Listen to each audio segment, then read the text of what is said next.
sont levés pour t'adorer. Shalom, shalom, shalom, peuple de Dieu. Shalom. Tu es béni ce matin. Nous sommes bénis d'être en ce lieu pour notre culte, pour ce temps réservé à l'Éternel, au Seigneur des Seigneurs, au grand Dieu d'Israël. Alléluia. C'est lui qui permet que nous soyons là. C'est pourquoi je te demande humblement de te lever et d'acclamer le roi des rois. Acclame le roi des rois, car il est vivant. Il est vivant, il est puissant. C'est une grâce encore qu'il nous apporte ce matin.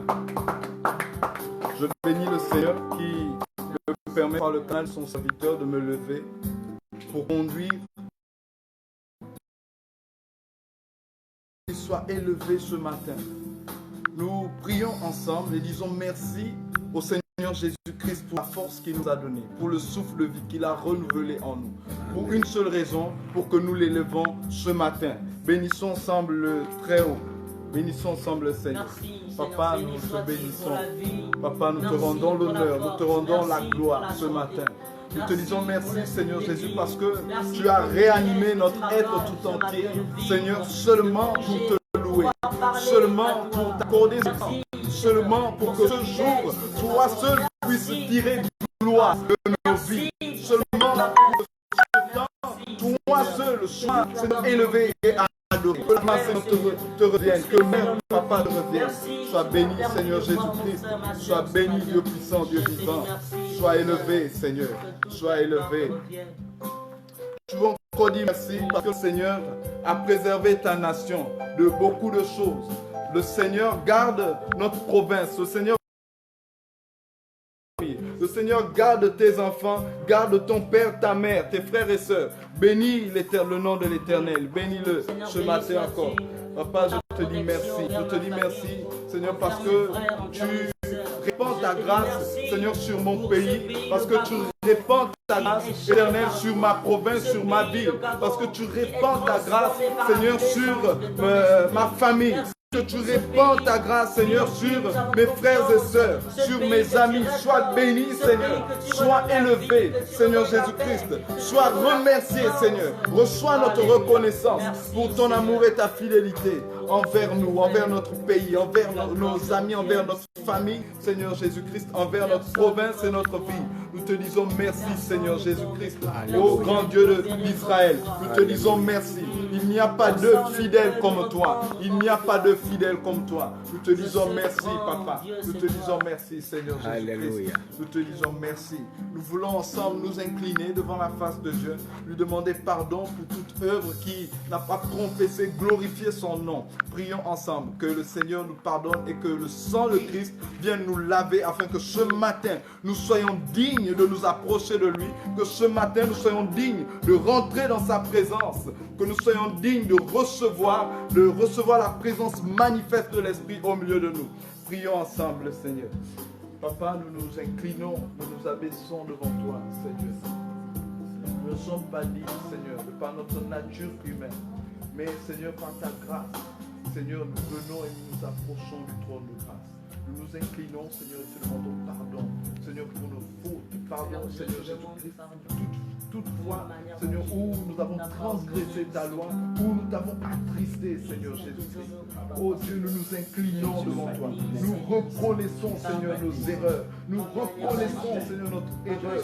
Nous nous sommes laissés emporter à la colère. Nous nous sommes laissés emporter, Seigneur Jésus-Christ, aux murmures, aux critiques, Seigneur Jésus-Christ. Nous te demandons pardon. Nous te demandons pardon, Seigneur. Nous ne sommes pas dignes de toi. Oh Père éternel, que le sang précieux de Christ vienne nous laver. Que le sang précieux de Christ se répande dans ces lieux et lave chaque cœur.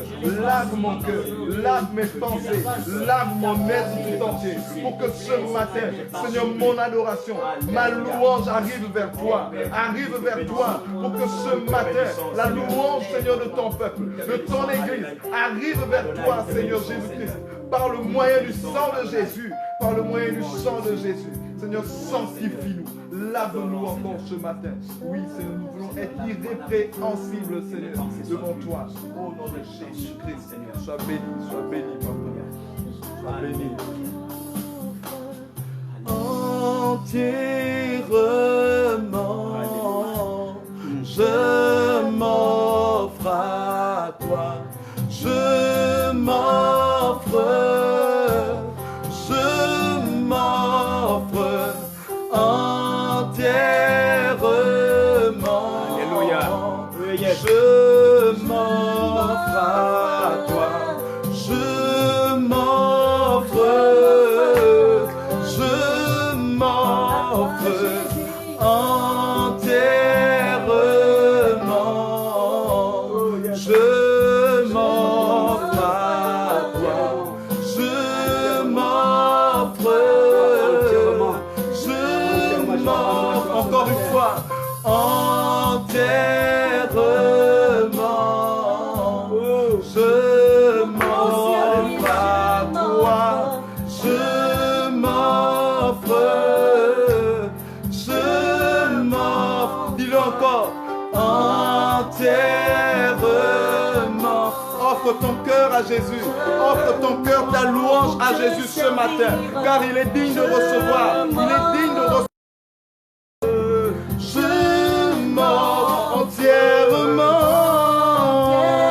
Oui, je m'offre à Jésus.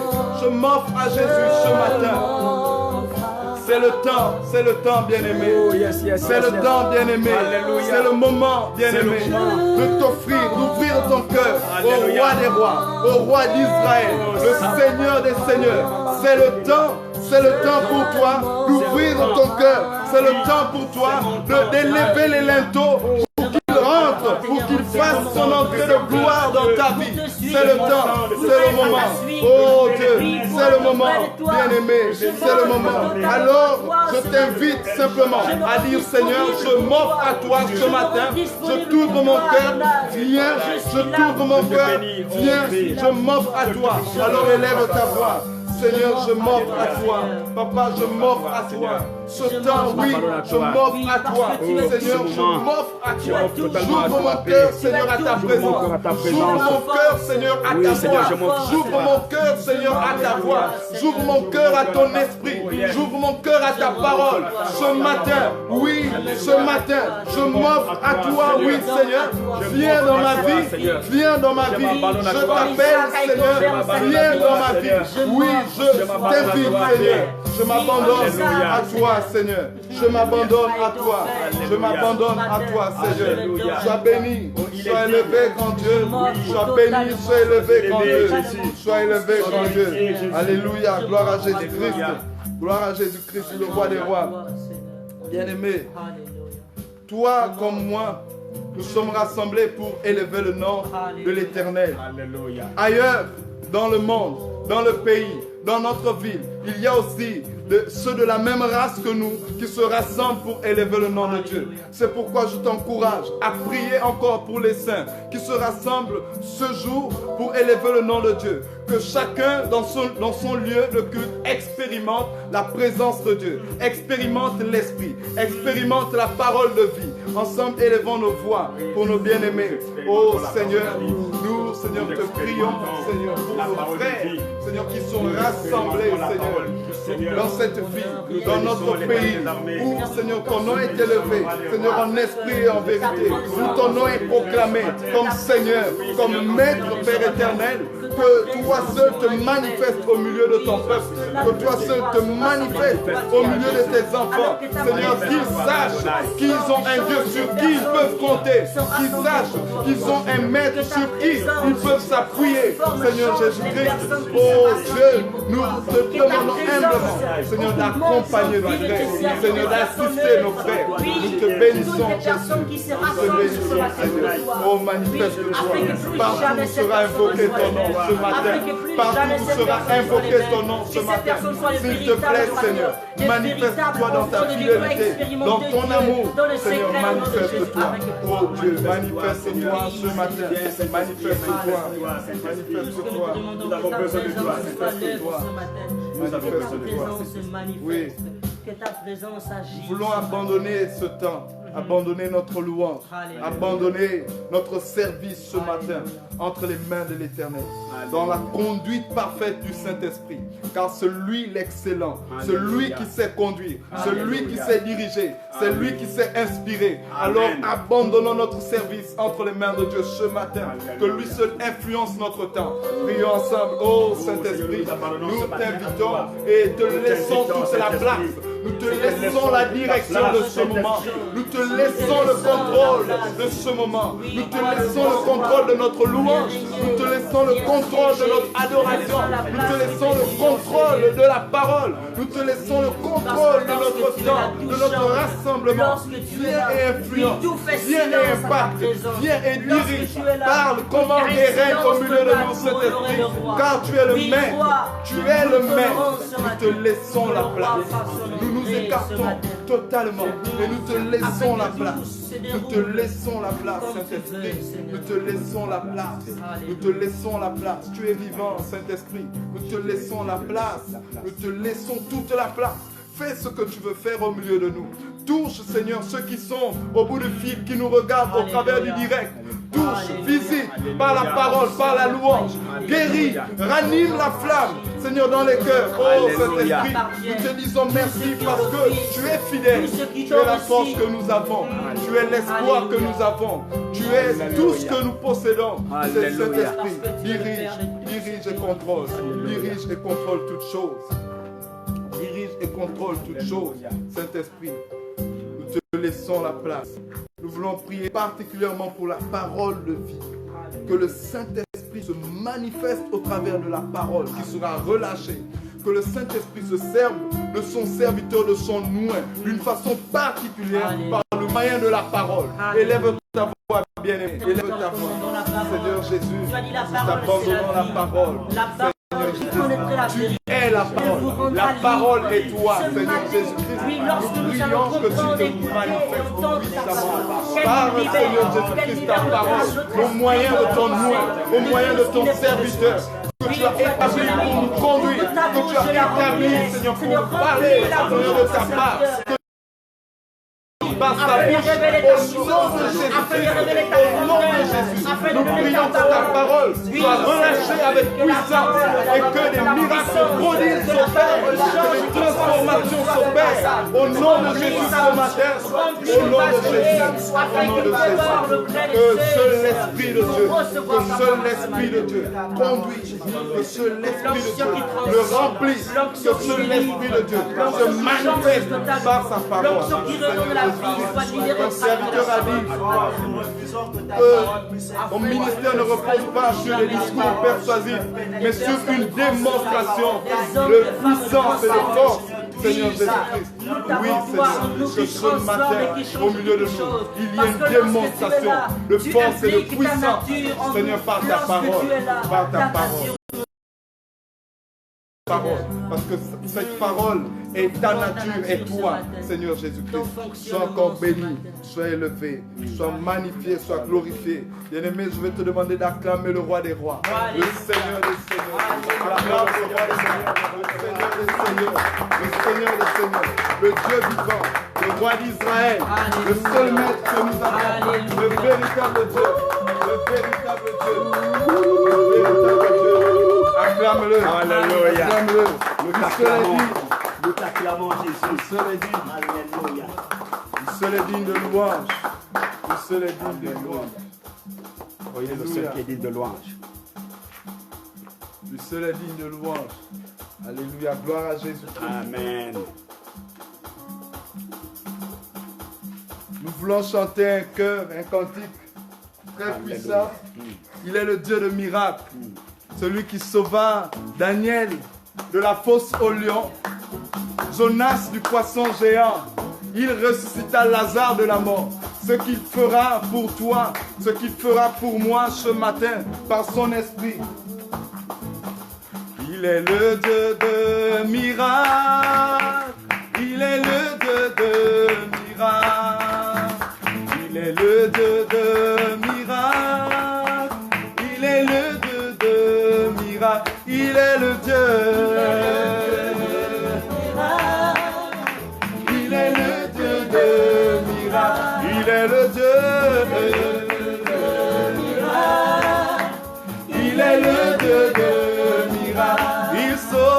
il sauva Daniel de la fosse au lion. Il sauva Jonas du poisson géant. Il ressuscita Lazare de la mort.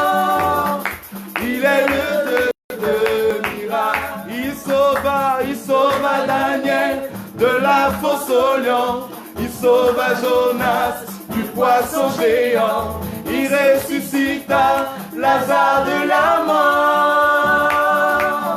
Il est le Dieu de miracles. Il est le Dieu de miracles. Confesse ses paroles. Il est le Dieu de miracles. Il est le Dieu de miracles. Il est le Dieu de miracles. Il sauva Daniel de la fosse au lion. Il sauva Jonas du poisson géant. Il ressuscita Lazare de la mort. Il est le Dieu de miracles. Il sauva Daniel de la fosse au lion.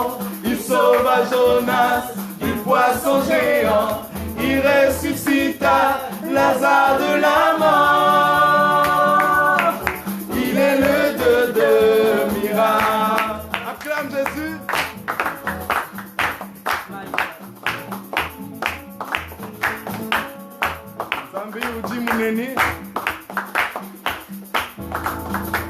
Alléluia.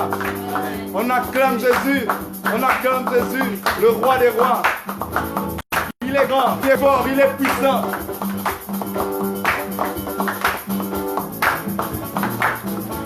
Zambi, Ujimuneni.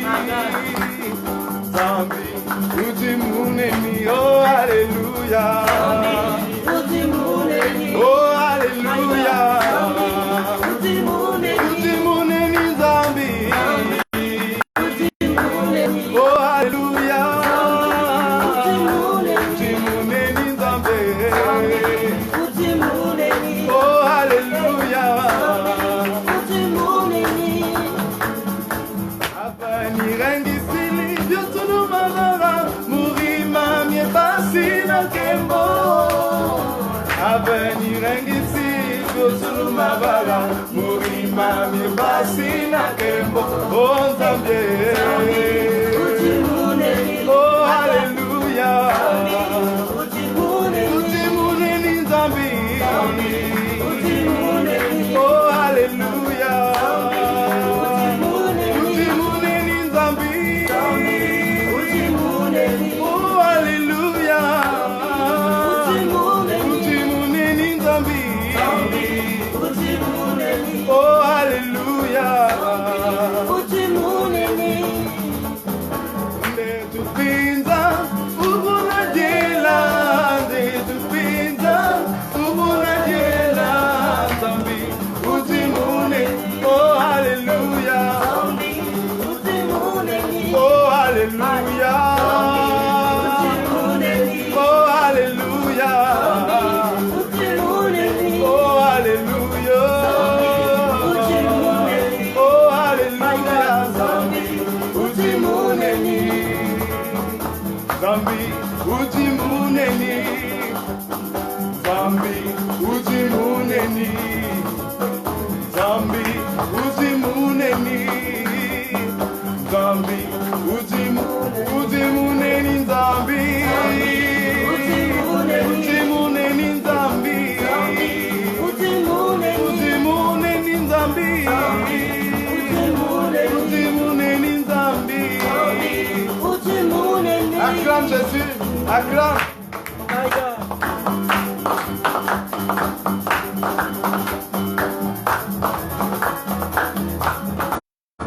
Il mérite la louange, il mérite la louange, les acclamations de son peuple.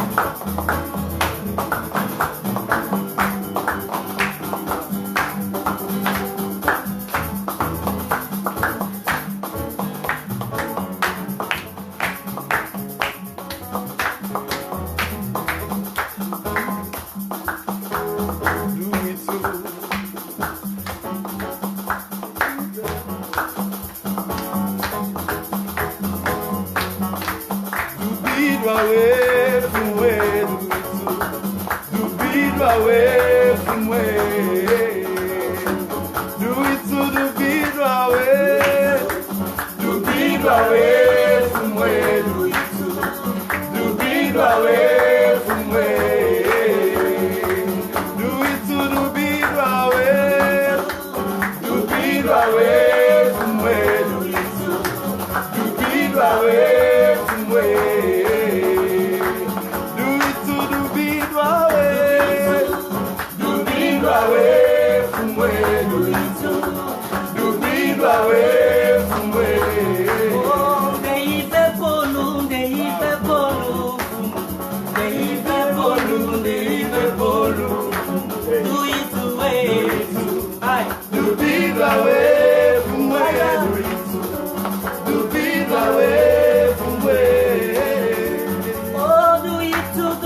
acclamer le roi.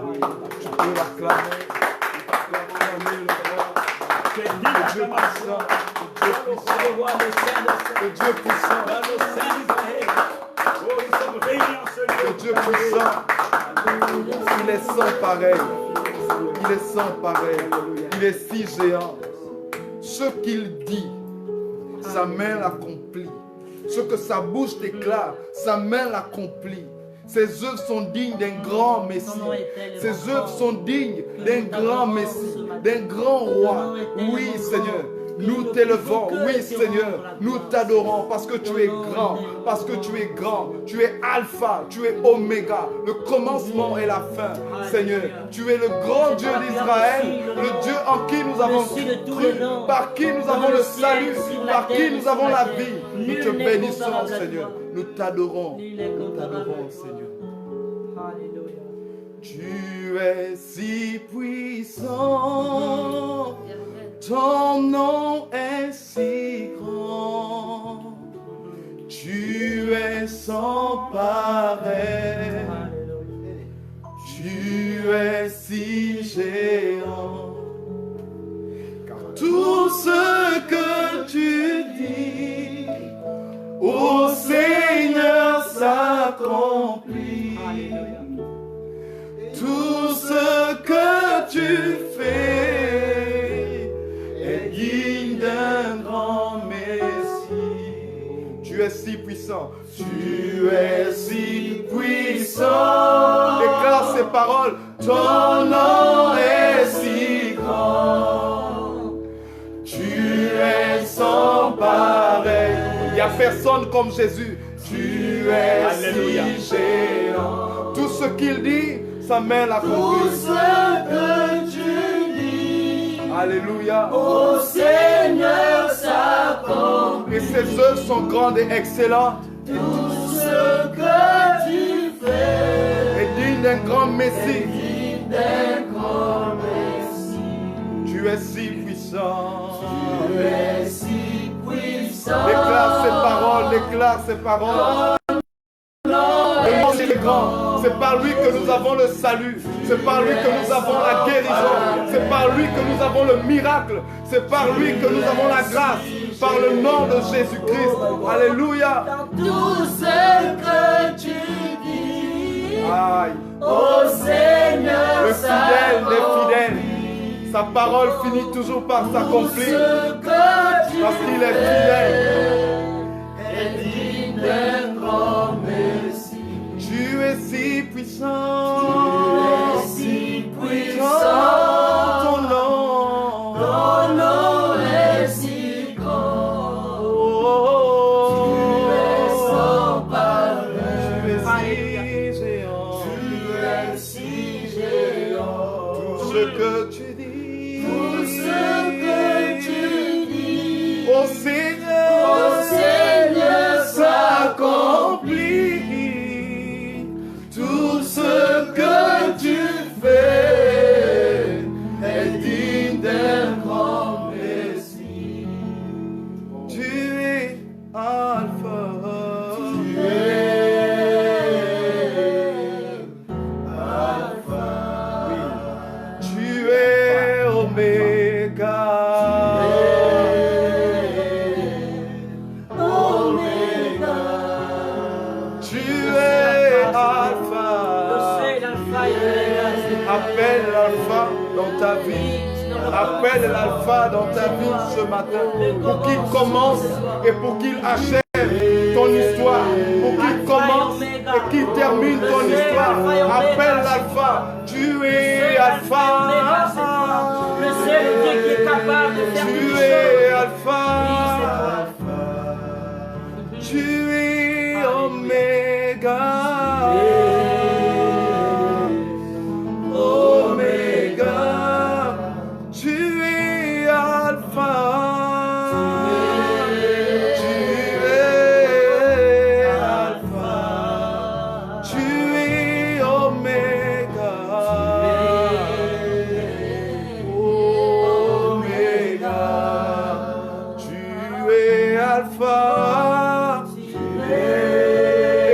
Déclare-le bien, déclare-le. Oui, Seigneur, nous le connaissons. Tu es Oméga. Yahweh. Sans toi, nous ne sommes rien. Oméga. Nous n'avons rien. Tu es Alpha. Déclare-le Alpha pour ta nation, Alpha pour ta ville, Alpha pour ta province, Oméga. Oui, tes Oh, œuvres sont tu magnifiques. es Oméga. Seigneur, Tu que tout es ce qui respire, je loue, Seigneur.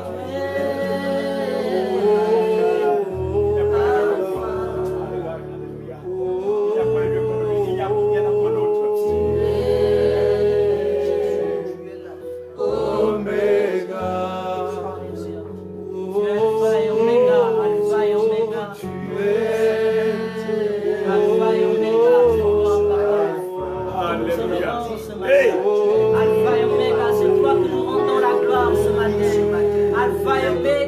C'est toi le Dieu digne sur la rassemblée. Alors ton cœur peut s'exprimer devant sa sainte présence.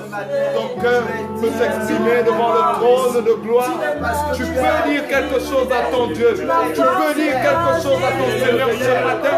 Tu peux lui dire quelque chose. Tu peux lui dire quelque chose. Gloire à Jésus. Gloire à Jésus. Gloire à Jésus.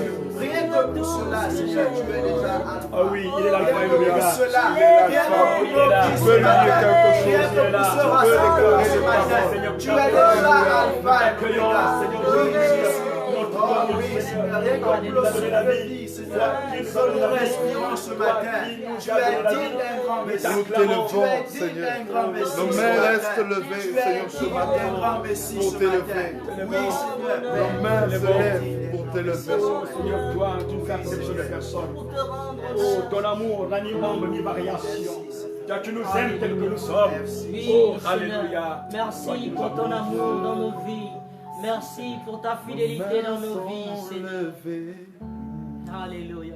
Nos mains sont levées pour t'adorer. Élève tes mains. Oh Dieu, nos mains sont levées. Ce matin, nos mains sont levées pour t'adorer. Pour t'adorer. Oh Dieu, Dieu, nos mains sont levées. Oui, nos mains sont levées. Pour t'adorer, pour t'adorer. Oh Dieu, oh Dieu, nos voix retentissent, nos voix retentissent. Ce matin, nos voix retentissent pour t'adorer, pour t'adorer. Oh Dieu, nos voix retentissent, nos voix retentissent. Nos voix se mêlent à ceux des anges pour t'adorer. Ce matin, toi le Dieu d'Israël, toi le grand Dieu, oui nous t'adorons. Nos voix retentissent, oh Dieu.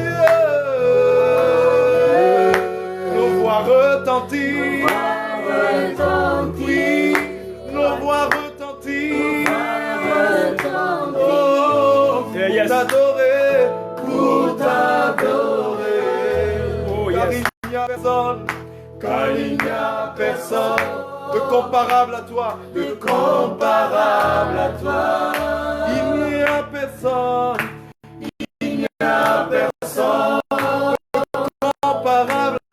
comparable à toi, il n'y a personne, de plus fort que toi, de plus fort que toi, il n'y a personne,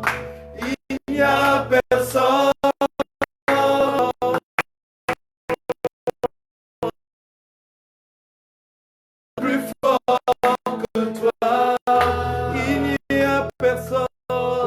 Il n'y a personne de plus grand que toi.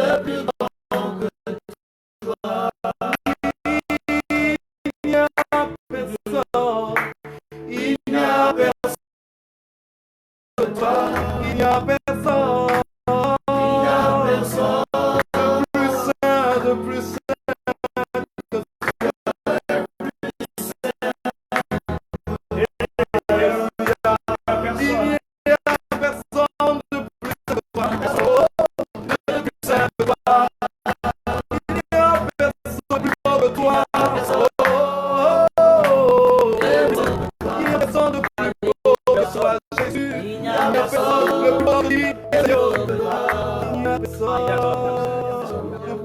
que toi.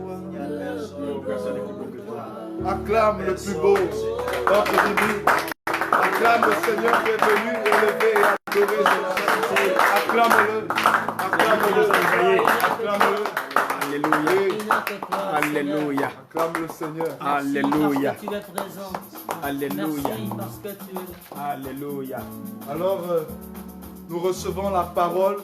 Nous recevons le Seigneur Jésus par le canal de son serviteur.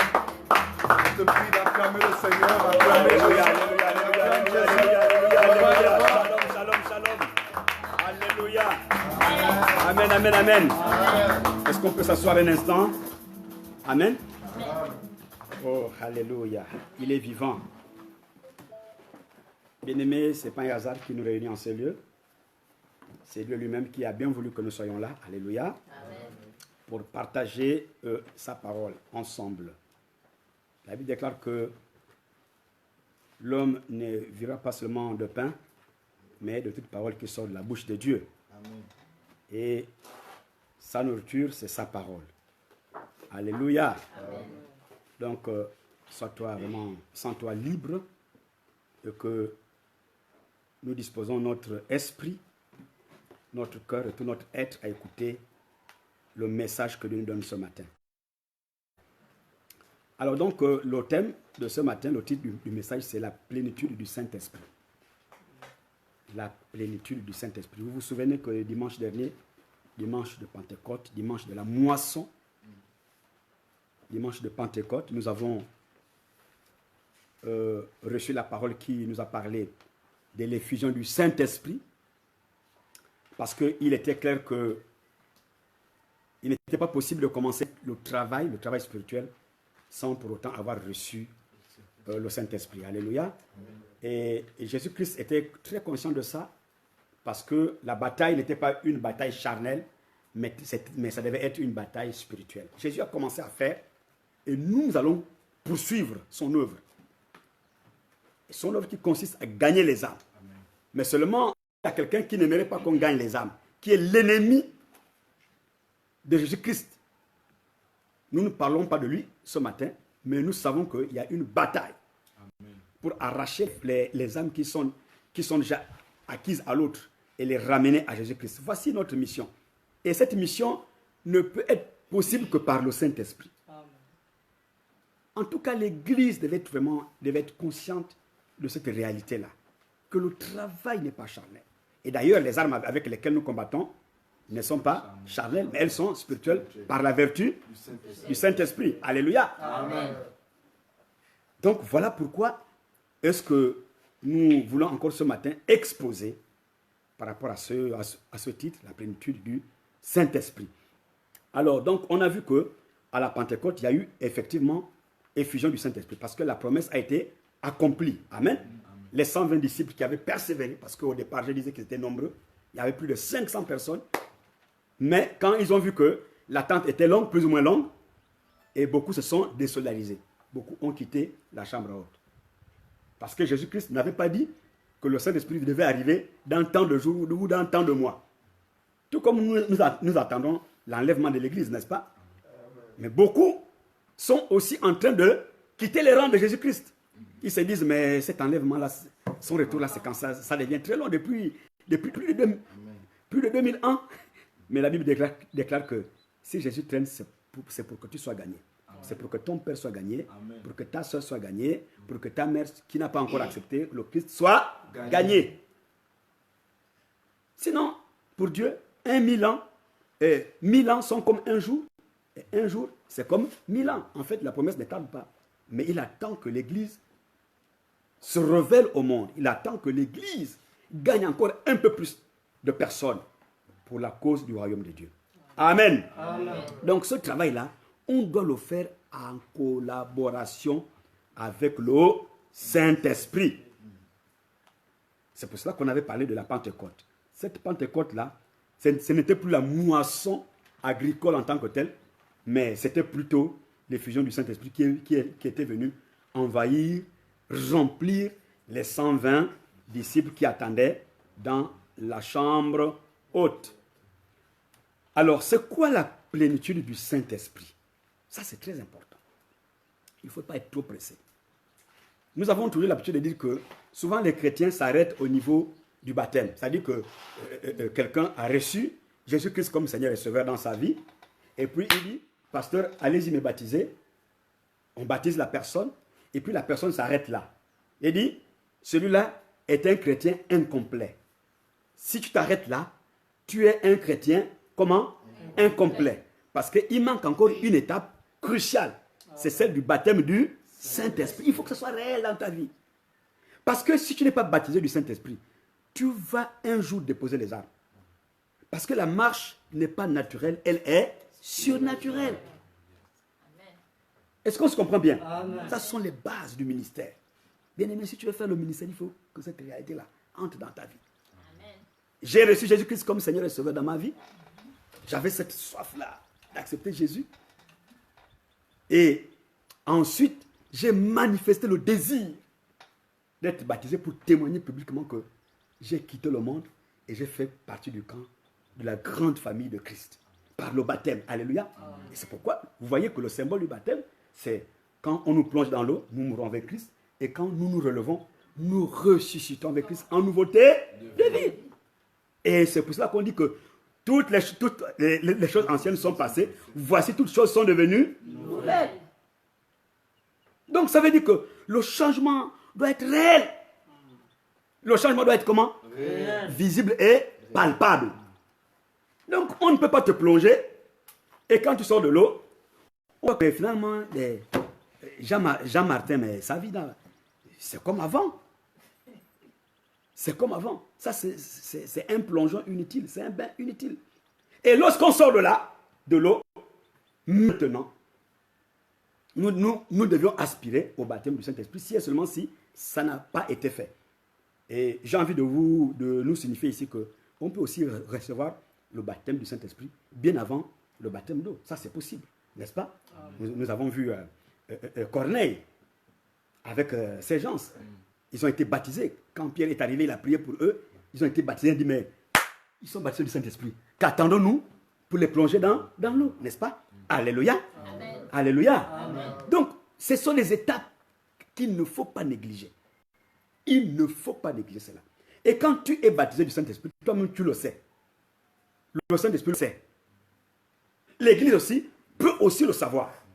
Parce qu'en fait, il y a des manifestations. Quand quelqu'un est baptisé du Saint-Esprit, il y a des manifestations.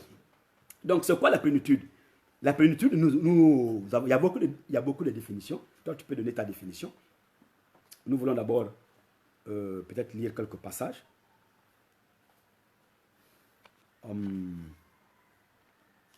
va lire dans Acte 2, 14 à 18. Nous allons... Acte 2, 14 à 18 nous dit quoi? Oh my God.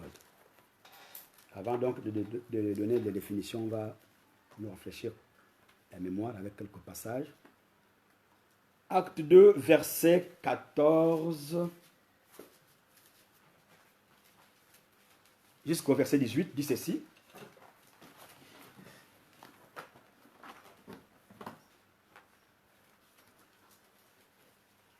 Alors Pierre, se présentant avec les 11, éleva la voix et leur parlant en ces termes.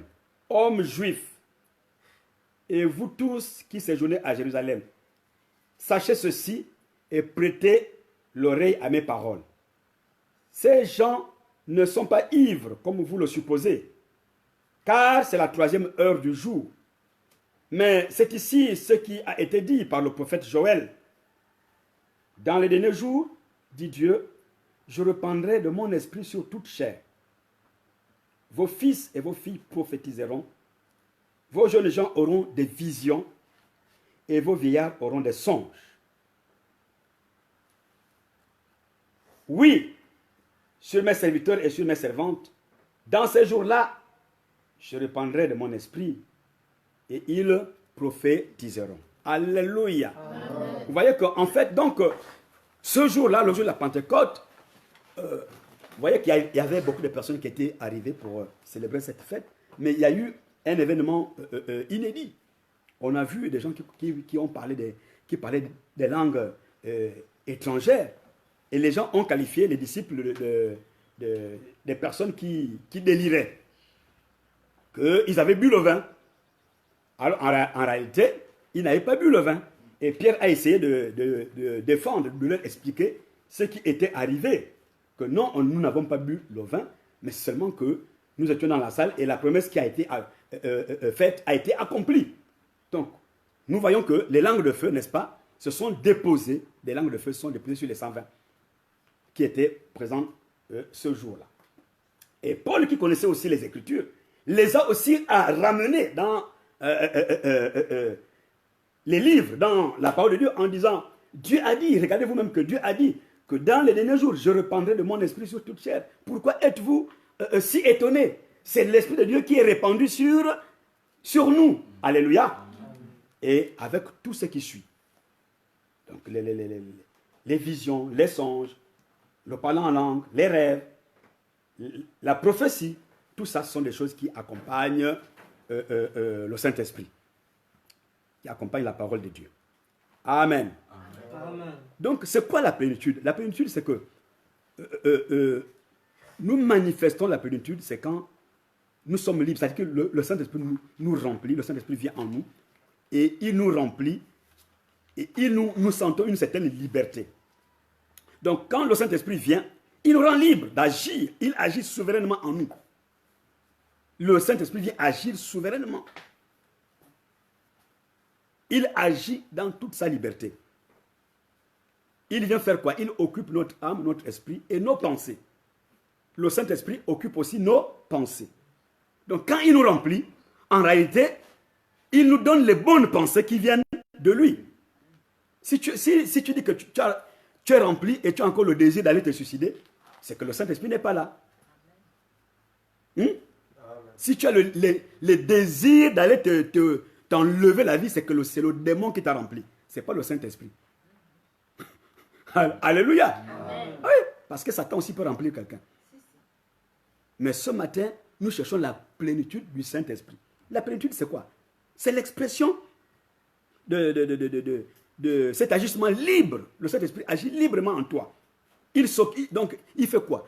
Quand il vient, il occupe ton âme, il occupe ton esprit. Il te donne les pensées qui sont les siennes. Tu reçois les sentiments qui viennent de lui. Et les désirs que tu as désormais sont les désirs qui viennent du Saint-Esprit. C'est pourquoi Paul, qui a expérimenté cela, il a dit, si je vis, ce n'est plus moi qui vis, mais c'est Christ qui vit en moi, par son esprit. Alléluia. Amen. Si je vis, ce n'est plus moi qui vis, c'est Christ qui vit en moi. Mais comment quelqu'un peut-il dire ces paroles s'il n'y a rien qui se passe en lui? Donc, nous comprenons qu'il y avait des choses qui se passaient en lui. En fait, il sent que sa volonté ne s'exprime pas, mais c'est plutôt la volonté de Dieu qui s'exprime en lui. Donc, la plénitude du Saint-Esprit n'est autre chose qu'une vie abondante. Jésus-Christ est le bon berger. Le bon berger donne sa vie et il la donne avec abondance par son Saint-Esprit. Une vie abondante par l'Esprit. La plénitude, c'est ça. C'est exprimer les pensées de Dieu en toi. Si tu as encore envie de sortir avec des femmes qui ne sont... avec une femme que tu n'as pas mariée, c'est que tu n'as pas les pensées de Dieu. Est-ce qu'on est clair? Amen. Si tu veux sortir avec un homme qui ne t'a pas épousé, c'est que les pensées que tu as là, ce ne sont pas les pensées de Dieu. Est-ce que nous comprenons là? Amen. Donc, la plénitude, c'est un niveau de consécration. C'est un autre niveau de consécration. C'est un autre niveau de consécration. C'est pour cela que la manifestation ce jour-là, de ces chrétiens-là qui avaient été touchés, remplis par le Saint-Esprit, s'apparentait à l'ivresse que donne le vin.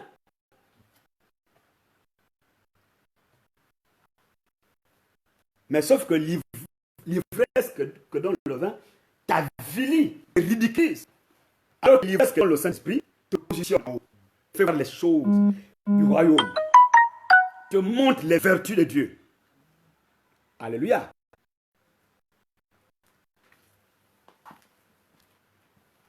Ok, donc, nous avons besoin de cette glorieuse présence de Dieu en nous, sans laquelle aucune œuvre ne peut être faite. Aucune œuvre de Dieu ne peut être faite si nous n'avons pas le Saint-Esprit.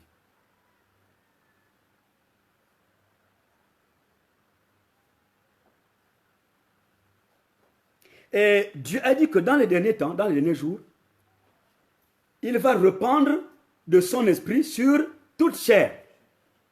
Donc c'est ça. Dieu est content, il est d'accord que tu sois baptisé du Saint-Esprit. Dans les derniers jours spécialement. Mais quand il parle des derniers jours, il fait allusion à quoi? Il fait allusion aux jours qui précèdent le retour de Christ. Et justement, nous sommes dans ces jours-là. Donc nous sommes cette génération-là qui est en face de cette promesse, de cette réalité. Sache que Dieu aimerait te remplir. Le Saint-Esprit aimerait te remplir. Mais tout dépend de toi. Tout dépend de moi. Parce que le Saint-Esprit est un gentleman. Il est tellement poli. Il ne force personne. Alléluia. Amen. Le Saint-Esprit ne force personne. Donc si, à partir d'aujourd'hui, si tu dis Saint-Esprit, remplis-moi, comme j'ai entendu ce matin, il va te remplir. Il va te remplir.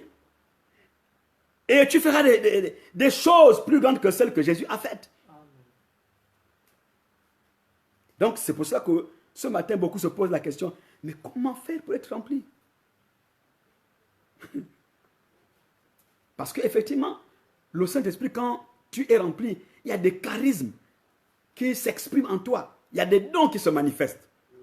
On le reconnaît par la manifestation des dons, des charismes. Alléluia. Amen. Oui. Oui. Il y a aussi les fruits de l'Esprit. Il y a aussi les fruits de l'Esprit qui se manifestent, qui se révèlent. Parce que la plénitude, il faut être sage pour reconnaître quelqu'un de plein. Il y a les fruits de l'Esprit qui se manifestent. Il y a les charismes qui se manifestent. Donc, les dons des miracles, si ce sont les dons de prophétie, ça peut aussi, si c'est ce que tu as eu, la prophétie peut s'exprimer en toi. Les miracles aussi peuvent s'accomplir à travers tes mains, n'est-ce pas? Les prodiges par ta bouche. Les délivrances peuvent s'accomplir par tes mains. Les guérisons divines. Donc, ça sont des choses qui accompagnent une personne qui est remplie du Saint-Esprit. La grande difficulté de l'Église, c'est ça. Je vous assure que la plénitude, ce n'est pas du tout facile. Parce que la plénitude de l'Esprit apporte un réveil dans ta propre vie d'abord. Apporte un réveil. Je disais que la plénitude n'est pas facile. Pourquoi? Parce que c'est un chemin de croix.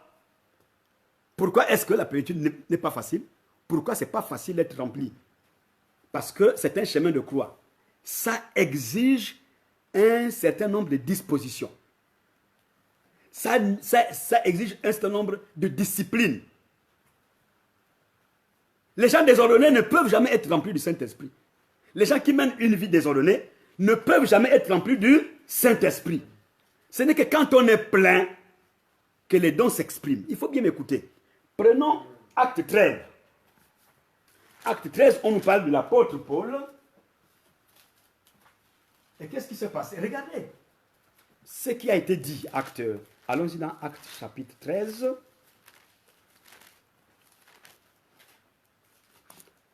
D'abord, vous voyez que l'Église était en prière lorsque l'Esprit a parlé, a dit, mettez-moi à part Barnabas et Saul pour l'œuvre à laquelle je les ai appelés, n'est-ce pas?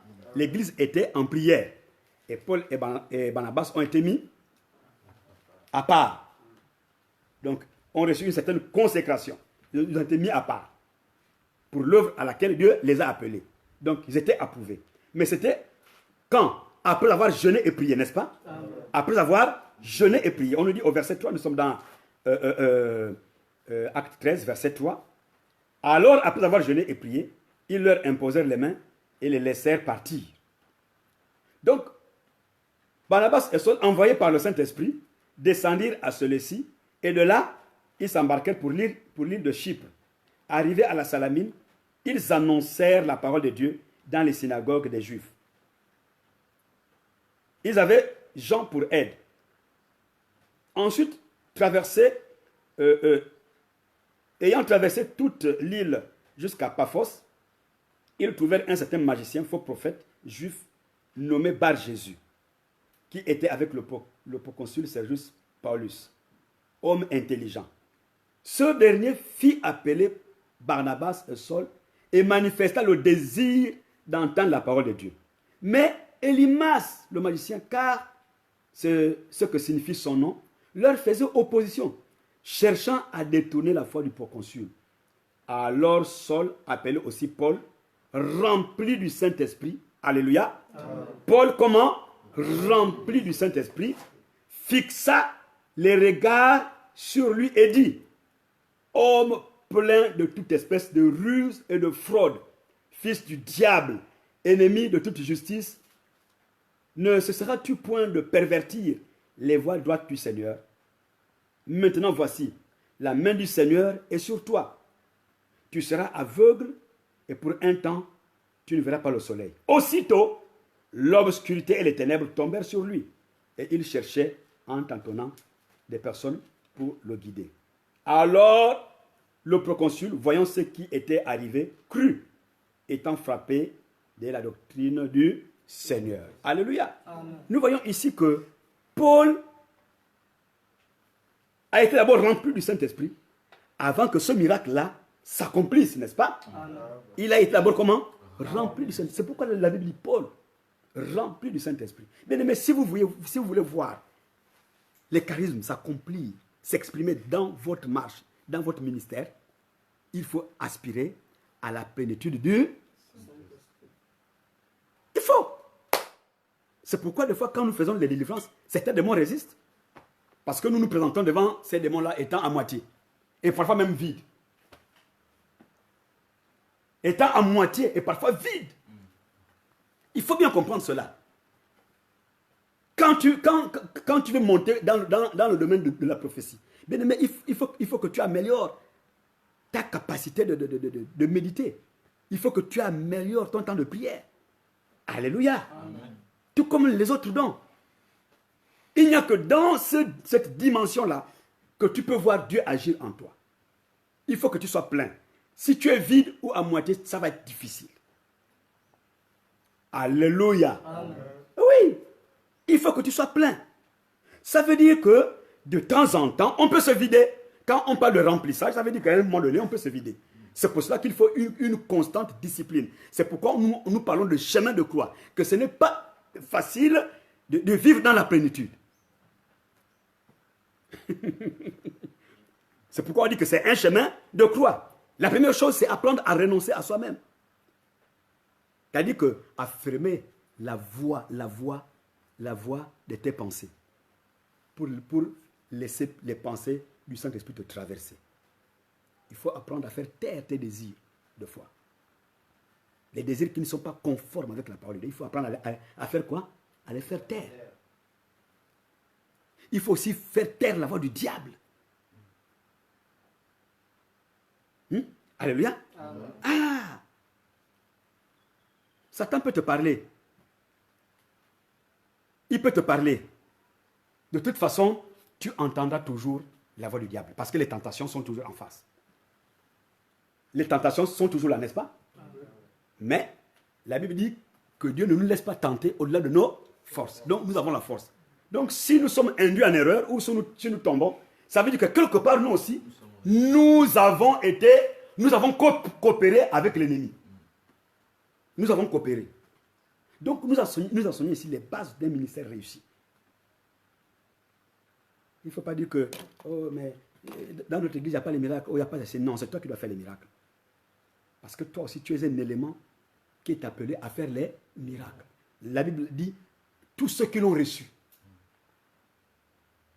à tous ceux qui l'ont reçu, à tous ceux qui ont cru, il n'a pas dit aux prophètes, il n'a pas dit aux pasteurs, non, il a dit à tous ceux qui l'ont reçu. Reçu qui? Le Saint-Esprit. Alléluia. Aha. Donc, pour pouvoir être plein, il y a des choses à faire, il y a une discipline, il faut retenir ça. Il faut avoir le Saint-Esprit pour faire les choses comme Christ. Tous ceux qui l'ont reçu, il leur a donné le pouvoir de devenir enfants de Dieu. Tous ceux qui ont reçu le Saint-Esprit, Dieu leur a donné le pouvoir de devenir enfants de Dieu. Et puis il dit lesquels sont nés de l'esprit et non de la chair. Ah. Il y a beaucoup de choses à dire ce matin, bien-aimés. Il y a tellement de choses. Est-ce que vous savez que ce n'est pas facile de suivre Dieu? Je nous encourage de suivre Dieu, mais ce n'est pas vraiment facile. Parce que, comme nous l'avons dit tout à l'heure, nous devions tout faire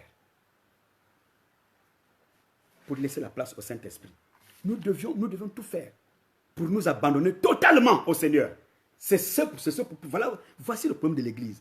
Voilà là où l'Église a buté. Comment faire pour s'abandonner totalement à Dieu? Voici le grand problème de l'Église. Comment s'abandonner? Comment dire, Seigneur, même si je meurs aujourd'hui, même si on m'abandonne, même si je meurs de faim, Seigneur, je me livre à toi. Même si celui qui m'aidait là m'abandonne, je m'en fous. Seigneur, pourvu que je sois avec toi. Voici le grand défi. Même si celui qui à la maison là m'abandonne, Seigneur, je t'ai découvert, je veux être avec toi. Ah, c'est pas facile, hein? Vous avez peut-être entendu le témoignage de maman. Quand maman en avait assez, elle dormait dans les vieilles voitures. Que son oncle l'avait chassé de la maison à cause de Jésus. Elle aussi, elle a dit chez les copains, je ne suis plus là-bas. Maman a dormi dans les vieilles voitures, à Libreville. Elle a dit, où c'est la mort, je préfère mourir que de repartir encore, que d'être le ballon des hommes qui me jouent le ballon et qui, en fait de compte, me méprisent et m'abandonnent. Elle a dit, je préfère même... Je ne dis pas que les gens doivent se suicider, ce n'est pas ça ma pensée. Mais quand tu prends la décision, c'est là que Dieu monte au créneau. C'est là qu'il rentre en action. Ça ne veut pas dire que Dieu rentre en action. Quand il voit ta sincérité, il rentre en action. Et il va disposer quelqu'un sur ton chemin. Et Daniel a reconnu qu'il est le Dieu qui change les temps et les circonstances. Donc, il mettra. Si Dieu a nourri Élie à travers un corbeau, comment toi, qui es là, vivant, Dieu ne peut pas t'aider. Dieu a utilisé les corbeaux pour nourrir Élie. N'est-ce pas? Élie était là pendant qu'il était en train de fuir Jézabel. C'était dur pour lui. Le ministère, ça nous cause des problèmes. Le ministère est fait pour les hommes et les femmes courageux. Ce n'est pas fait pour les faiblards. Tu es faiblard, assois-toi à la maison, mange pour toi. C'est fait pour les gens courageux. Et ce sont ceux-là qui verront la gloire de Dieu dans leur vie. C'est pourquoi l'Église est faible. L'Église est remplie de personnes apostates.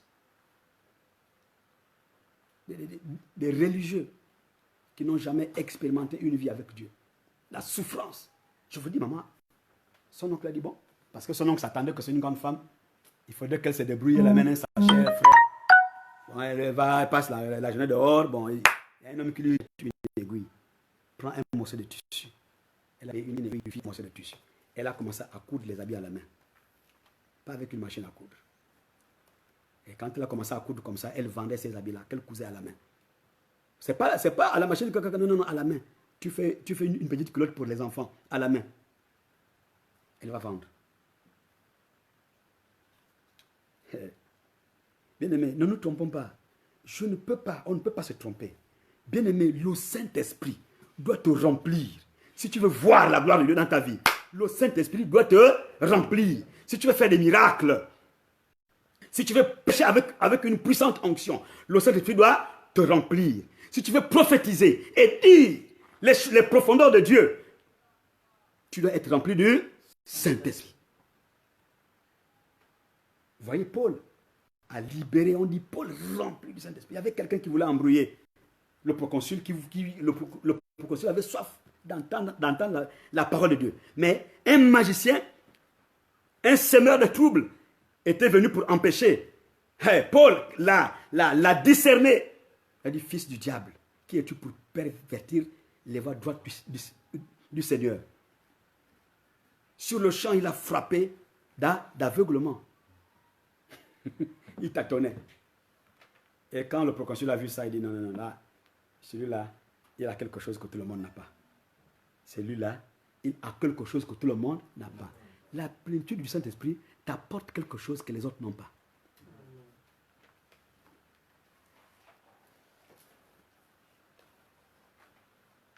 Écoute, il faut bien que tu fasses la différence entre recevoir le Saint-Esprit et être rempli du Saint-Esprit. Il y a une grande différence. Il ne s'agit pas seulement d'être baptisé du Saint-Esprit.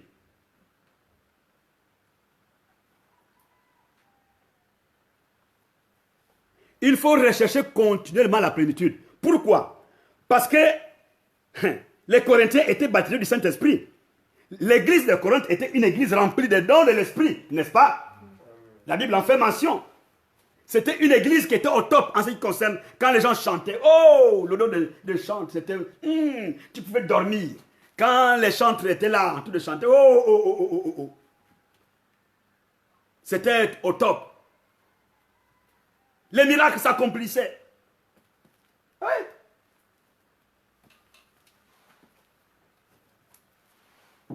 Les miracles aussi s'accomplissaient. Mais attention. Parce que quand on n'est pas rempli du Saint-Esprit et qu'on fasse des miracles, ça devient dangereux. Satan ne fait pas les miracles. Quand on n'est pas rempli du Saint-Esprit et on se met à prophétiser, ça devient comment? Dangereux. Je ne sais pas si on se comprend. Quand on n'est pas rempli du Saint-Esprit, on se met à parler en langue, ça devient dangereux. Écoutez-moi bien, on va prendre 1 Corinthiens 3:1. Que quelqu'un lise à haute voix 1 Corinthiens chapitre 3 verset 1. Il y avait les dents. Moi je vais repartir dans 1 Corinthiens 12.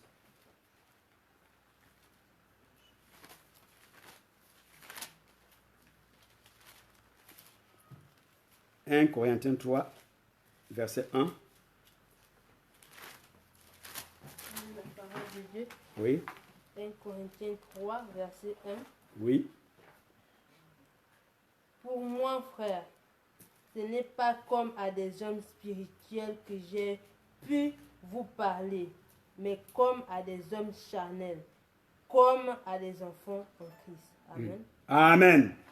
Pour moi, frère, ce n'est pas comme à des hommes spirituels que j'ai pu vous parler, mais comme à des hommes charnels, comme à des enfants en Christ.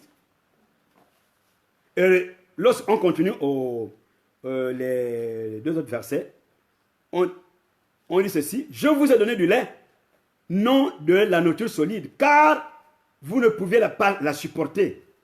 Et vous ne le pouvez pas même à présent, parce que vous êtes encore charnel. Parce que vous êtes encore charnel. En effet, puisqu'il y a parmi vous quoi? De la jalousie, oui. Des disputes. N'êtes-vous pas charnel? Et ne marchez-vous pas selon l'homme? Alléluia. C'est la même église. Quand on part, on cherche d'autres passages. 1 Corinthiens 12, 13. On va lire. 1 Corinthiens chapitre 12. Le verset 13 dit ceci: nous avons tous en effet été baptisés dans un seul esprit pour former un seul corps, soit juif, soit grec, soit esclave, soit libre, et nous avons tous été abreuvés d'un seul esprit. Donc il ne s'agit pas seulement d'être baptisé du Saint-Esprit, il faut rechercher continuellement la plénitude, parce qu'à un moment donné, il y a des moments de lassitude. On peut diminuer d'intensité dans la marche. C'est pourquoi on dit qu'on doit rechercher continuellement à être plein. Puisque dans l'église de Corinthe, il y avait encore des disputes. Il y avait la jalousie. N'est-ce pas? Entre les chrétiens, il y avait quoi? Des disputes. Il y avait la jalousie. Il y avait des querelles. Ça sont des choses qu'il faut vérifier entre les frères et les sœurs dans l'église. Quand vous voyez les disputes, les querelles, les jalousies, il faut dire que beaucoup de personnes sont encore charnelles. Il ne faut pas aller loin. Il y a des gens qu'on n'aime pas qu'on les touche. Dès que la personne entend seulement qu'on la critique, aïe aïe aïe, la personne perd les pédales. Mais des fois, ce sont des épreuves que Dieu met sur ton chemin pour te tester. Mais toi, loin de critique, tu t'enflammes. Qui a prononcé mon nom? C'est tel frère. Quoi? Je lui ai fait quoi? Oh, c'est telle soeur qui a parlé avec tel. Il faut laisser. Vous voyez, les gens qui font ces critiques-là dans l'église, laissez-les. Ils sont encore des bébés spirituels. Alléluia. C'est pour cela qu'il faut faire souvent quoi? Quand un frère ou une soeur vient te dire que Jean-Marie m'a dit ceci à propos de toi, qu'est-ce qu'il faut faire? Tu prends Jean-Marie, tu prends le colporteur, tu les amènes, tu dis bon ok. Et c'est comme ça, il faut être sage. Il y en a qui prennent les problèmes des autres, ils vont dire ce que l'autre n'a pas dit. Amen. C'est-à-dire ils vont pervertir, même si l'autre en parle en bien, mais lui quand il va les traduire, il va les tourner et il va avilir l'autre. Il faut bien écouter. Il ne faut pas subitement te fâcher contre Jean-Marie. Parce que Paul est venu te dire ceci. Non. Il faut dire, bon, Paul, tu es venu me dire, j'appelle Jean-Marie. Paul, Jean-Marie, venez. Jean-Marie, Paul m'a dit ça. Est-ce que tu reconnais avoir dit cela? Mais lorsqu'on manque de sagesse, on commence à se fâcher. Parce que Paul est venu te parler, tu te fasses maintenant comment? Contre Jean-Marie. Alors que peut-être que Jean-Marie n'a rien dit. Et Satan joue bien ce jeu-là dans l'église. Il sait bien jouer à ça. Si nous comportons comme ça, il y aura la cohésion au sein de nous. Parce qu'une église forte est une église dans laquelle les gens vivent en harmonie. Dans l'harmonie. Parce que le Saint-Esprit ne peut pas évoluer dans un endroit où il y a des haines, des critiques. Il n'a pas votre temps. Lui c'est monsieur propre. Lui, c'est un gentleman. Alléluia. Amen. Hey. Paul dit, mais regardez, il dit, Paul dit, mais il était gêné. L'apôtre Paul était gêné. Au chapitre 3, il était gêné. Parce que les plaintes arrivaient vers lui. Pour moi, frère, ce n'est pas comme à des hommes spirituels que j'ai pu vous parler, mais comme à des hommes charnels, comme à des enfants en Christ. Mais bien aimé, on devait quitter l'étape d'enfant pour être un adulte en Christ. Je vous ai donné du lait, non de la nourriture solide, car vous ne pouvez pas la supporter. Et vous ne le pouvez pas même à présent, parce que vous êtes encore dans la chair. Au bas niveau, au bas de l'échelle. Et il explique pourquoi il dit cela. Il dit en effet, puisqu'il y a parmi vous, quoi? De la jalousie. Quand l'autre vient à l'église avec une belle robe, tu commences à la toiser. Tu commences à dire, regarde, elle s'habille comme ça. C'est comme elle pense qu'elle est la plus belle ici. Il y en a qui sont comme ça. Hein. Oui. Tu n'as rien fait. La haine sans cause. Il y a des gens dans ce monde-là qui vont te haïr. Tu ne leur as rien fait. Il y a des gens dans ce monde-là qui vont te parler mal. Tu ne leur as rien fait. Oui, il y a des gens comme ça. C'est pourquoi il faut vérifier toute information. Ah, il y a encore il y a des disputes. Oui. Il parle aussi à l'église des Galates. L'église des Galates aussi avait reçu le Saint-Esprit. Galates 3, verset 27. Galates 3, verset 27. On va bientôt conclure ce message. Galates 3, verset 27. Quelqu'un va lire à haute voix? Oh, yes. Galates 3, verset 27. Quelqu'un lise à haute voix. Ils ont reçu le Saint-Esprit aussi là-bas. Aïe. Galates chapitre 3, verset 27. Quelqu'un est là? Amen. Oui. Kélis, tu peux faire la lecture. Galates 3, verset 27. Oui. Vous tous qui avez été baptisés en Christ, vous avez revêtu Christ. Waouh! Alléluia! Amen. Vous tous qui avez été baptisés en Christ, vous avez revêtu Christ. Mais plus tard, regardez ce qu'on dit des Galates. On dit, Galates 3, 3. Galates 3, verset 3, on dit...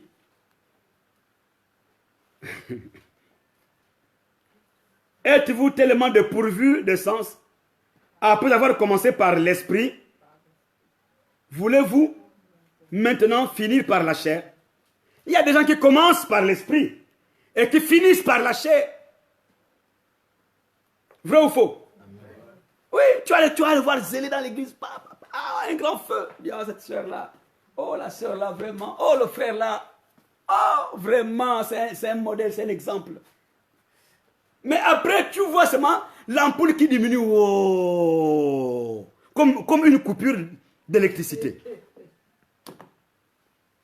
Paul a vécu tout ça. L'apôtre Paul a vécu tout ça parce qu'il avait ouvert beaucoup d'églises. Donc, il a l'expérience de la marche des églises. Il dit, oh, êtes-vous tellement de sang? Il dit, insensé que vous êtes. De sens. Il dit, après avoir commencé par l'esprit, puisqu'il avait vu la manifestation des dons et des miracles, tout ça, et voulez-vous terminer et finir par la chair? Avez-vous tant souffert en vain? Si toutefois c'est en vain.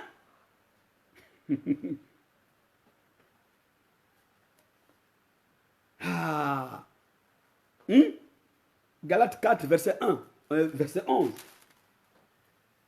Galates 4, verset 11 dit quoi? Je crains, regardez. Il dit, à la fin, il dit quoi? Dans le chapitre 4, le verset 11, il dit quoi? Je crains d'avoir inutilement travaillé pour vous. Hey! Il dit, je crains d'avoir inutilement travaillé pour vous. Ah. Donc c'est dangereux. Je crains d'avoir inutilement travaillé pour vous. Donc, en fait, il a en train de regarder tous les efforts qu'il a fait. Mais quand il regarde les vies des gens, ce n'est pas vraiment ça. Et il dit, je crains d'avoir inutilement passé mon temps avec vous. Je n'ai prié pour vous. Enseigné. Alléluia. Amen. Donc, en fait, Dieu est en train de nous encourager à nous repositionner afin que nous ayons vraiment la crainte de Dieu. Que nous refusons de nous comporter en tant qu'insensés. Mais nous devons nous comporter comme des personnes qui craignent le Seigneur et qui cherchent le bien de l'Église. Parce que le but du Saint-Esprit, c'est de glorifier Jésus. Le but du Saint-Esprit, c'est de nous permettre de gagner les âmes. Alléluia. De glorifier Jésus. C'est pourquoi j'ai envie de conclure. Si vraiment j'avais une conclusion à faire, c'est que faisons attention. Pourquoi? Parce que nous sommes dans une phase difficile, dans un moment critique, au moment où toute l'Église, quand je parle de l'Église avec grand E, attend le retour de Jésus-Christ. Mais c'est aussi au même moment-là que Dieu nous dit qu'il y aura une apostasie, une grande apostasie qui va arriver. C'est-à-dire que les chrétiens vont connaître l'apostasie. Et l'apostasie, c'est quoi? On avait plusieurs fois expliqué cela. C'est-à-dire que c'est un refroidissement brusque des chrétiens. Des chrétiens qui vont se refroidir. C'est-à-dire qu'il y aura plus de vie en eux. Certains chrétiens. Parce que ce qui est dangereux avec l'esprit d'apostasie, c'est que les gens pensent qu'ils sont en accord avec Dieu, que Dieu t'a déjà déclassé. Ce qui est dangereux avec l'apostasie, c'est que tu penses toujours bien faire, tu penses que tu es sur la bonne voie, alors que tu n'es plus sur la bonne voie depuis longtemps. Tout ce que tu fais, ce ne sont que des simples artifices. Il n'y a plus la vie de l'esprit. Il a dit, avant que Jésus ne revienne pas en l'Église, l'Église va connaître ces moments-là. C'est pourquoi nous te préparons pour que tu ne sois pas victime de ça. L'apostasie, la tiédeur, la froideur. Les gens n'aspirent pas aux choses du Saint-Esprit. Les gens disent, mais c'est quoi être plein de l'Esprit? Même là où je parle là. Beaucoup se demandent, mais c'est quoi même être rempli du Saint-Esprit? Alors que j'ai déjà expliqué ça. Mais ils vont partir à la maison, mais c'est quoi être rempli du Saint-Esprit? Qu'est-ce qu'il faut faire pour être rempli du Saint-Esprit? On a expliqué cela. Comment faut-il faire pour être rempli du Saint-Esprit? On a dit aussi comment reconnaître quelqu'un qui est rempli du Saint-Esprit. On a expliqué ça. Mais toujours est-il que quand on va arriver à la maison, on va se demander, mais qu'est-ce qu'il a dit? L'apostasie est grande. C'est un esprit qui couvre le monde. Quand on parle d'apostasie, on parle des croyants. Parce que les païens, ils sont déjà hyper apostats. Eux, ils sont les incrédules, ils sont même plus que ça.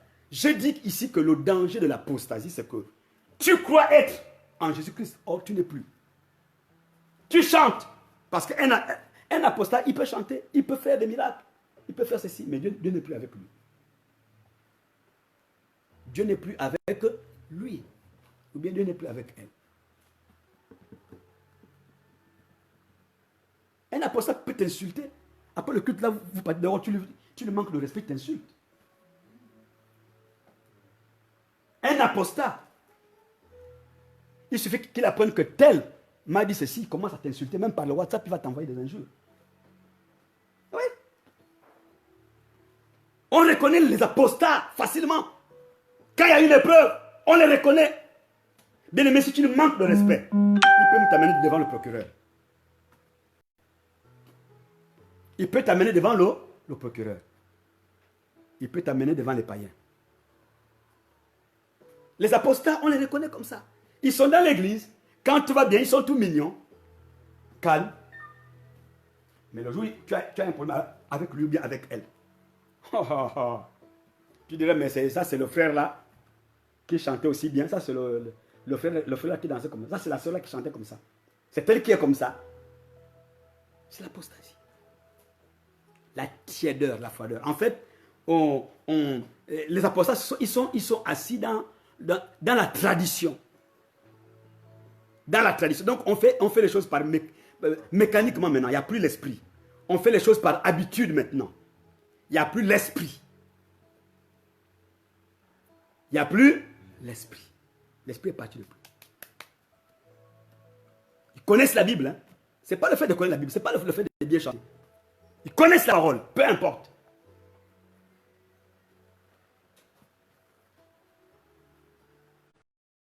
Voilà pourquoi ce matin nous enseignons ces choses-là.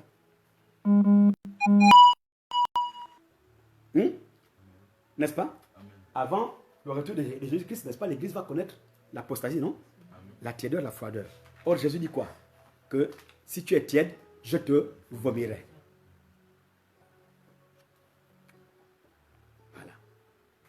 Je te vomirai. Personne n'aimerait boire un verre de lait tiède. Hein? Personne. Or, la tiédeur est une caractéristique de l'apostasie.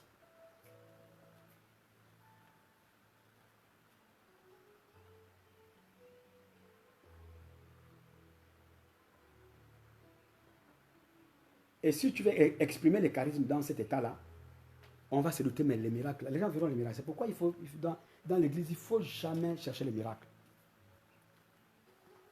Il ne faut jamais chercher les prophéties. Il ne faut jamais chercher les miracles. Parce que Satan aussi fait les miracles. Un apostat peut faire les miracles alors qu'il n'est plus avec Dieu. Un apostat peut prophétiser alors qu'il n'est plus avec Dieu. C'est une autre source. Ce n'est pas une autre source que la personne prophétise. C'est une autre source par laquelle la personne fait les miracles. Ce qu'il faut rechercher dans la personne, c'est quoi? Les fruits de l'esprit. Les fruits de l'esprit. Quelqu'un qui peut t'insulter. Quelqu'un qui peut t'insulter. Il y a des chrétiens qui parlent mal des autres. Quand tu vois la bouche trembler, tu te dis, mais est-ce que la personne là vraiment avait jamais accepté Christ? Il y a des fois où je ne reconnais même plus certaines personnes. J'ai dit, mais mon Dieu, ça c'est quoi? Voyez-vous même autour de vous? Comment les gens se poignardent. La haine, la jalousie, les disputes, les envies. Regardez parmi vous. La jalousie, même ici à Bethel, regardez. C'est pas seulement chez nous, partout. Partout. Et nous avons des préférences. Voici ma camarade. Voici mon camarade. Nous avons des préférences comme ça. C'est l'orgueil. La préférence vient de l'orgueil. L'orgueil est un élément de l'apostasie. Non, il faut qu'on change. Alléluia. Amen. Je parle de ça parce que dans toutes les églises sont comme ça. Ce n'est pas seulement ici. C'est dans toutes les églises. Parce que prophétiquement, c'est dit que l'apostasie arrivera avant que l'église ne soit enlevée. Mais le problème, c'est qu'il faut que toi, tu ne sois pas apostat. Ça arrivera, mais pas par moi. Ça viendra, mais pas moi. Ça ne me regarde pas. Ça viendra, mais pas moi. Dans l'église, il faut se demander pourquoi papa revient sur ça. Je vous dis, dans l'église là, il y a des personnes qui sont prêtes à insulter les autres et faire des bagarres. Oui, ils sont prêts.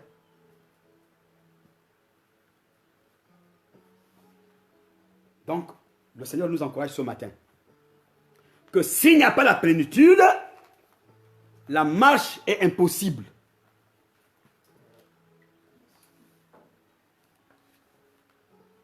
S'il n'y a pas la plénitude, la marche est impossible. Parce que le jour où, parce que tu seras là où on va critiquer ton pasteur, tu seras là et tu vas écouter. Tu seras incapable de le défendre. Là où on va critiquer ta soeur, tu seras là. Et tu seras incapable de défendre. Et même de venir dire que pasteur, il y a tel et tel et tel et tel qui parle mal de toi. Tu ne verras jamais dire ça. Tu diras, tant pis, ça c'est son problème. Tu ne peux pas venir dire puisque tu ne l'aimes pas. Tu fais semblant. Si tu l'aimais, tu seras choqué. Tu vas dire aux gens là, moi je parlerai de ce que vous dites là. J'irai dire à l'homme de Dieu. J'ai dit, le danger de l'apostasie, c'est que il fait croire à la personne qu'elle est chrétienne, alors qu'elle n'est plus. C'est ça le danger. Et quand Jésus arrivera, tu vas rester, ou bien elle va rester. Il dit, oh, mais moi je chantais, mais moi je faisais ceci, mais qu'est-ce qui m'est arrivé? C'est pourquoi ce genre de messages-là, il faut les rechercher. Alléluia! Amen. Oui, si on veut te tester, c'est dans l'épreuve. Si on veut te tester, c'est dans l'épreuve. La Bible dit, regardez toute épreuve comme un sujet de joie complète. Regardez toute épreuve comme un sujet de joie complète. Mais toi, l'épreuve te choque. Je suis qui pour eux? Pourquoi ils me parlent comme ça? Mais même si c'est vrai qu'on t'a critiqué, ça fait quoi? Prie pour cet homme ou bien cette personne qui a mal parlé de toi. N'es-tu pas prêt à subir quelques injustices? Paul parle. Il dit, mais vous avez tous des querelles entre vous. Mais quelqu'un ne peut-il pas supporter quelque injustice? Personne n'aimerait supporter quelque injustice. Chacun veut se défendre. On est même prêt d'aller voir le procureur. On est même prêt d'amener les frères de l'église devant les païens. Pour que les païens nous jugent, nous, qui avons les clés de la vie et de la mort. Nous à qui Jésus-Christ a donné les clés du royaume. Romains 8, 17 dit que nous sommes héritiers avec Christ. Nous sommes héritiers de Dieu, co-héritiers avec Christ. Mais de quoi? Du royaume. Ouais. Et c'est pourquoi Jésus a dit que là où moi je serai, vous aussi, vous y serez. Et Jésus dit qu'il est assis avec le Père au trône. Jésus, quand il dit qu'il est assis avec le Père au trône, et il dit que là où lui est assis, toi aussi, tu seras là. Alléluia. Amen. Qu'est-ce que nous voulons te dire ce matin? Est-ce que tu as accompli quelque chose? Est-ce que maintenant on a fini ce message? Est-ce que la question que je te pose, est-ce que tu veux voir les miracles authentiques dans ta vie? Amen. Est-ce que tu veux voir l'expression des dons réels? Quand tu prophétises, les gens disent, oui, j'ai reçu une prophétie.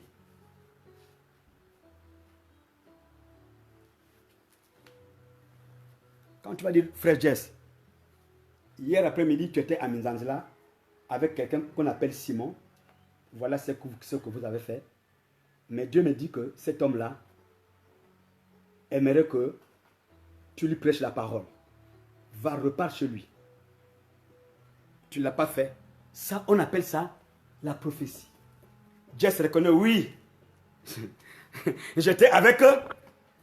C'est ça. Est-ce que nous comprenons ça? Amen. C'est ça. Et ça, il faut élever la dimension de la prière pour arriver là.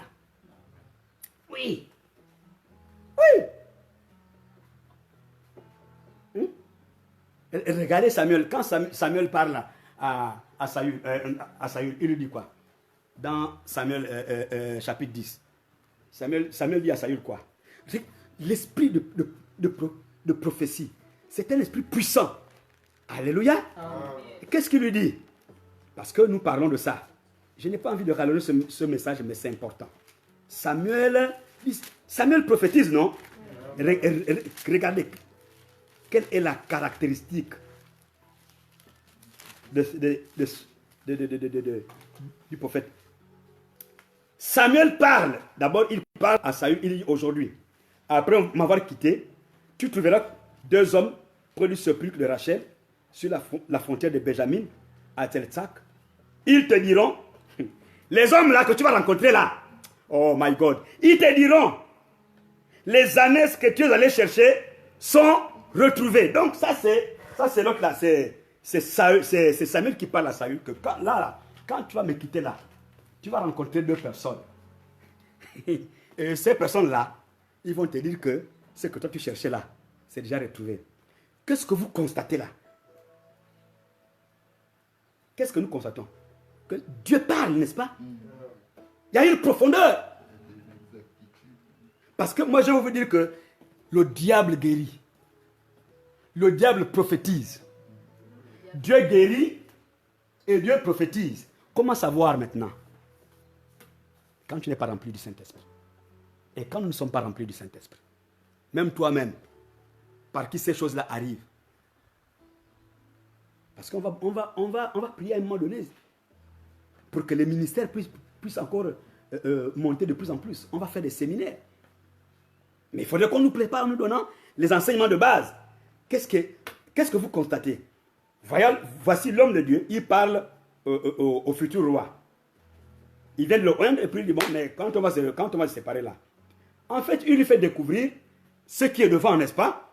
Et il lui dit, après m'avoir quitté, tu verras 2 hommes auprès du sépulcre de Rachel, sur la frontière de Benjamin, à Tel-Tsak. Ils te diront, les ânesses que tu es allé chercher sont retrouvées. Et voici, ton père ne pense plus aux ânesses, mais il est en peine de vous. Et dit, que dois-je faire au sujet de mon fils? Et de là, il continue, l'homme de Dieu continue à parler, il dit, et de là, tu iras plus loin, et tu arriveras au chêne de Tabor, où tu seras rencontré par 3 hommes montant vers Dieu à Bethel, et portant l'un 3 chevreaux, l'autre 3 gâteaux de pain, et l'autre une outre de vin. Ils te demanderont comment tu te portes. Écoutez quel détail. Vous savez, si le diable prophétise, tu sauras que ça c'est le diable qui parle. Mais des fois, on n'a pas envie de... Souvent, on ne veut pas être méchant. Soyons remplis du Saint-Esprit. Si nous voulons prophétiser, si nous voulons rendre ministère, si nous voulons voir les guérisons authentiques chez nous, soyons comment? Remplis du Saint-Esprit. Voici les détails de la prophétie. C'est quelque chose de précis. Alors qui porte chevreau, l'autre porte le pain, et l'autre une outre de pain. Qu'est-ce que nous remarquons? C'est une précision inégalée. Vrai ou faux? Ils te demanderont comment tu te portes. Et ils te donneront 2 pains que tu recevras de leurs mains. Alléluia. Amen. Nous n'allons plus être trompés. Tu ne seras plus trompé par l'ennemi. Si tu rentres dans la dimension de chercher la plénitude de Dieu, tu atteindras la dimension de Samuel. Tu atteindras la dimension de Samuel. Nous ferons des guérisons. Les guérisons vont être palpables. Les guérisons vont être palpables. Les délivrances vont être authentiques. Le secret, c'est de s'abandonner aux pieds du maître. C'est de s'abandonner. Il y a beaucoup de dons. Dieu va développer tous les dons que nous avons dans cette église. Alléluia. On va prier pour que le Seigneur nous touche encore ce matin. Que lui seul soit glorifié. On a certainement parlé longuement. Mais c'est important.